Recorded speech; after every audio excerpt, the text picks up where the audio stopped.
Halo Bang Adian. Halo. Bang Adian ini kan seorang politikus. Terus apa nih Bang, hal yang tidak menyenangkan jadi seorang politikus? Hal yang tidak menyenangkan menjadi seorang politikus. Mungkin di proses transisinya ya, dari aktivis jalanan tiba-tiba menjadi politisi di lembaga yang formal kan.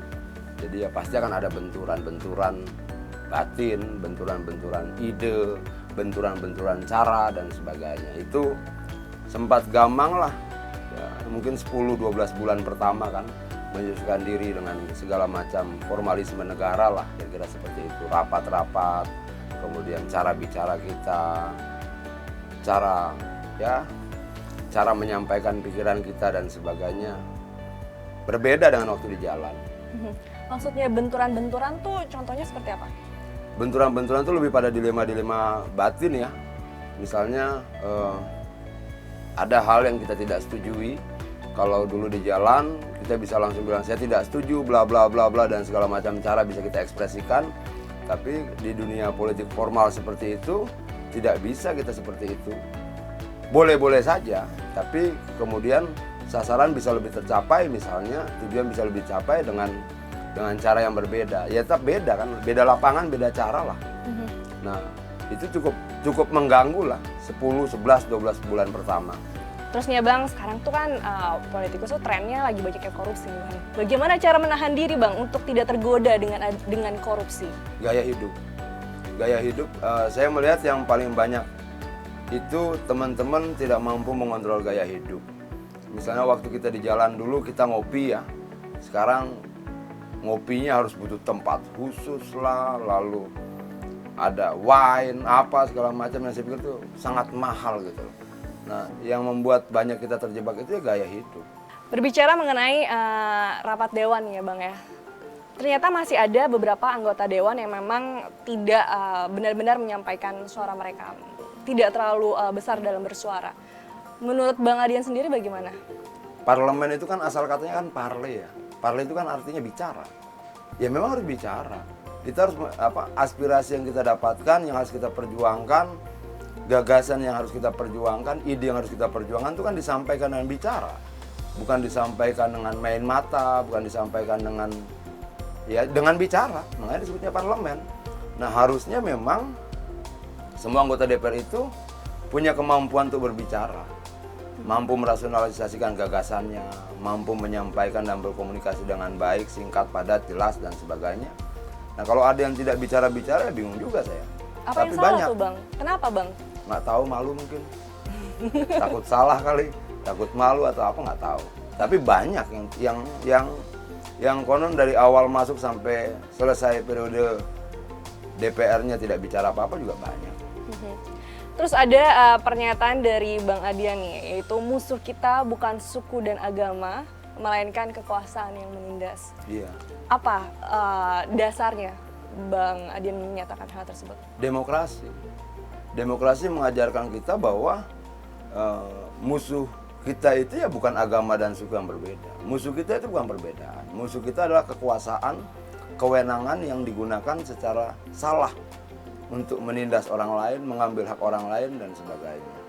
Artinya bahwa itu kan kalimat yang menggambarkan ide saya tentang negara seperti apa sih yang kita inginkan, sikap kita seperti apa gitu. Karena banyak kemudian, apalagi akhir-akhir ini ya, isu saranya luar biasa kerasnya gitu loh. Agama, suku, itu seolah menjadi persoalan di bangsa ini. Sementara menurut saya persoalan terbesar di bangsa ini adalah siapapun dia yang kemudian menggunakan kewenangannya, kekuasaan dan jabatannya untuk menindas orang lain. Apakah itu bupati, kepala desa, camat, gubernur, menteri, dan sebagainya. Itu persoalannya. Apakah hal itu juga yang akhirnya memotivasi Bang Adian ini juga nyalek lagi? Kalau motivasi nyalek itu lebih pada kekuasaan itu kan seperti pisau ya. Kita bisa pakai untuk menyakiti orang, tapi kita juga bisa pakai untuk membuat makanan, memotong buah, memotong daging yang bisa dimakan dan menghidupi orang. Tergantung bagaimana kita menggunakannya. Berarti masih ada pekerjaan yang belum selesaikah? Makanya maju lagi? Di sisi lain ide yang harus diperjuangkan. Ide tentang negara. negara yang demokratis. Negara yang demokratis itu dalam pemikiran saya kan sederhana. Negara yang demokratis adalah negara di mana rakyat menjadi subjek negara itu. Jadi kalau semakin besar partisipasi rakyat dalam proses perjalanan negara itu, maka bisa dibilang negara itu semakin demokratis. Semakin kecil proses partisipasi itu ya semakin tidak demokratis. Demokrasi ini kan tidak gampang. Kalau kita bicara demokrasi, kita harus bicara kesetaraan.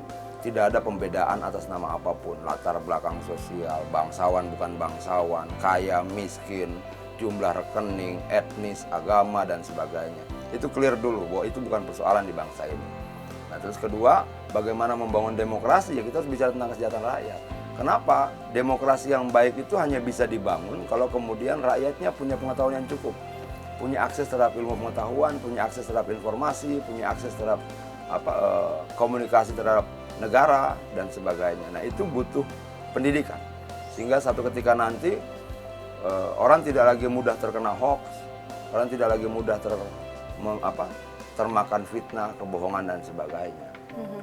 Dan setelah hampir 20 tahun reformasi ini, ada catatan penting apa nih Bang yang perlu diperhatikan? Bahwa ada kemunduran ketika kemudian isu SARA mulai digunakan oleh banyak pihak untuk memenangkan kontestasi pemilu, baik pilkada maupun pilpres sekarang. Menurut saya itu menjauhkan kita dari demokrasi. Kenapa? Seolah-olah ada etnis tertentu yang kehilangan haknya hanya karena dia berasal dari etnis yang lebih minoritas, misalnya seperti itu. Itu nggak boleh. Di bangsa ini kita tidak bisa lagi bicara tentang mayoritas atau minoritas, tapi lebih bicara pada program-program yang memang berpihak pada rakyat. Artinya bahwa tidak kemudian karena seseorang beretnis lain dengan yang mayoritas di tempat itu, lalu dia kehilangan haknya untuk menjadi warga negara yang dijamin konstitusi untuk dipilih maupun memilih. Jadi dengan kata lain, demokrasi di Indonesia saat ini mundur dong Bang? Atau justru stagnan? Secara sistem dia bagus, pemilu langsung dan sebagainya. Tapi secara kultur ketika dibangun kembali budaya diskriminasi itu, ya dia mundur. Ini selanjutnya kita akan membahas mengenai gaya berpakaian Bang Aryan yang selalu tampil muda nih ya Bang ya. Selalu menggunakan jeans dan kadang juga jaket nih ya Bang ya. Tapi kita akan membahasnya usai jeda berikut, tetaplah bersama kami.